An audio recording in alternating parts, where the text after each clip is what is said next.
الحمد لله وكفى والصلاة والسلام على سيد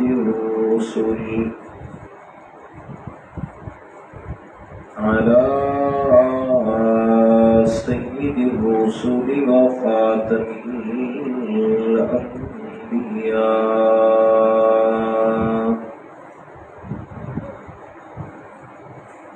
وعلى آله وأصحابه الأتقياء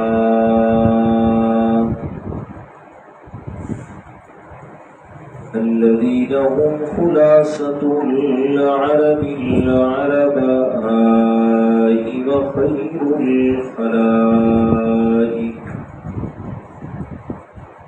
وخير الخلائق بعد الأنبياء.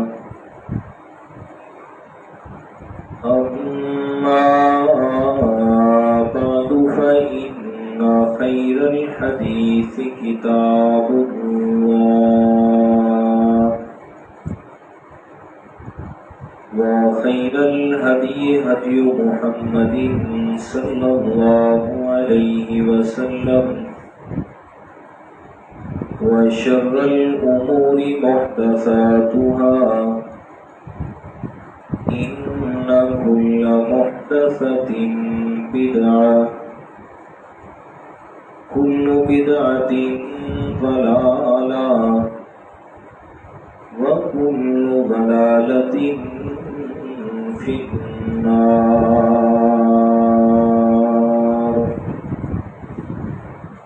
أعوذ بالله من الشيطان الرجيم. بسم الله الرحمن الرحيم. لقد كان لكم في رسول الله أسوة حسنة لمن كان يرجو الله واليوم الآخر وذكر الله كثيرا.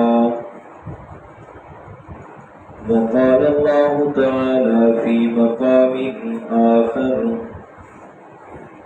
يا أيها الذين آمنوا لم تقولون ما لا تفعلون كبر مقتا عند الله أن تقولوا ما لا تفعلون. صدق الله العظيم. اللهم صل على محمد وعلى آل محمد كما صليت على إبراهيم وعلى آل إبراهيم إنك حميد مجيد. اللهم بارك على محمد وعلى آل محمد كما باركت على إبراهيم وعلى آل إبراهيم إنك حميد مجيد. سبحانك لا علم لنا إلا ما علمتنا إنك أنت العليم الحكيم. اللهم مقلب القلوب ثبت قلبي على دينك. اللهم منور القلوب نور قلوبنا بالقرآن.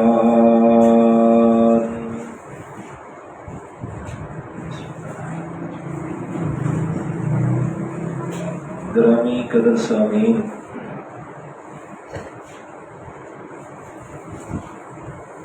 ماہ ربیع الاول جیسے ہی شروع ہوتا ہے اس مہینے میں آپ صلی اللہ علیہ وسلم کی ولادت اور آپ کی وفات کی نسبت سے پیارے پیغمبر کا تذکرہ کیا جاتا ہے۔ ویسے تو پورا سال کہیں نہ کہیں کسی نہ کسی صورت میں امام الانبیاء خاتم النبیین شفیع المذنبین سیدنا محمد الرسول اللہ صلی اللہ علیہ وسلم کا تذکرہ ضرور ہو رہا ہوتا ہے۔ سال کا کوئی مہینہ، مہینے کا کوئی ہفتہ اور ہفتے کا کوئی دن اور دن کا کوئی گھنٹہ اور گھنٹے کا کوئی منٹ، سیکنڈ اور لمحہ ایسا نہیں ہے کہ جس میں میرے پیارے پیغمبر کا تذکرہ نہ ہو رہا ہو۔ کسی نہ کسی جگہ پر آپ صلی اللہ علیہ وسلم کا تذکرہ ہوتا رہا ہے اور ہوتا رہے گا انشاءاللہ۔ مشہور بات ہے کہ جب سے اللہ تعالیٰ نے دنیا کائنات کا نظام بنایا ہے اس وقت سے مسلسل بارش کا سلسلہ شروع ہے۔ کبھی پپلا میں تو کبھی لاہور میں، کبھی کراچی میں تو کبھی اسلام آباد میں، کبھی پاکستان میں تو کبھی دوسرے ممالک میں۔ غرض یہ کہ جب سے دنیا بنی ہے بارش کا سلسلہ رکا نہیں ہے۔ اسی طرح پوری دنیا کے اندر میرے پیارے پیغمبر کا تذکرہ بھی کبھی رکا نہیں ہے۔ مساجد میں، مدارس میں، خانقاہوں میں، سکولوں میں، کالجوں میں، بازاروں میں، چوراہوں پر سیرت النبی کے عنوان سے بڑے بڑے جلسے اور کانفرنسیں، خوبصورت سیمینار منعقد ہوتے رہتے ہیں، اور پھر ان سیمینار کے اندر، ان کانفرنسوں میں بڑے بڑے مقرر، خطیب حضرات اور واعظین اپنے اپنے خطبہ میں، خطیب حضرات اپنے خطبات میں اور مصنفین حضرات اپنی تصنیفات کے اندر اور شاعر حضرات اپنی شاعری میں، بہرحال کسی نہ کسی صورت کے اندر میرے پیارے پیغمبر کا تذکرہ پورا سال ہوتا ہی رہتا ہے۔ لیکن جب ماہ ربیع الاول آتا ہے، اس ماہ مبارک میں میرے پیارے پیغمبر جناب محمد الرسول اللہ صلی اللہ علیہ وسلم کا تذکرہ، آپ کا ذکر خیر اپنے جوبن پہ ہوتا ہے۔ اس مناسبت سے کہ اس ماہ مبارک کی 9 تاریخ کو مشہور قول کے مطابق میرے پیارے پیغمبر کی ولادت کا دن ہے، اور محقق قول کے مطابق اس مہینے کی 12 تاریخ کو میرے پیارے پیغمبر کی وفات حسرت آیات ہے۔ تو اس نسبت سے